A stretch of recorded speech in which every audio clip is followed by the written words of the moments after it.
Magandang araw po. Ito po ang aming printer sa DTF. January 22 po. Ito po ang printer head area. Ito naman po yung capping.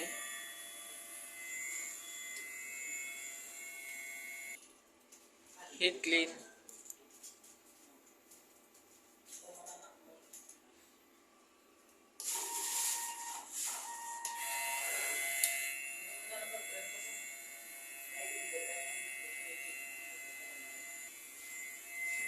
Nozzle check.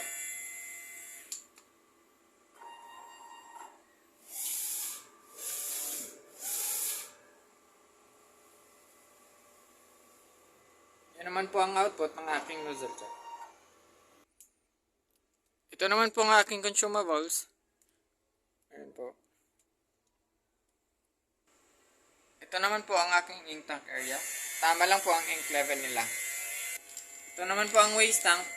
Nalinis ito nung nakarang araw. Ito naman po ang ground wire. Yung AVR.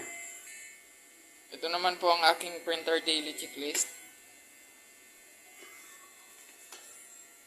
Ito naman po yung consumables monitoring.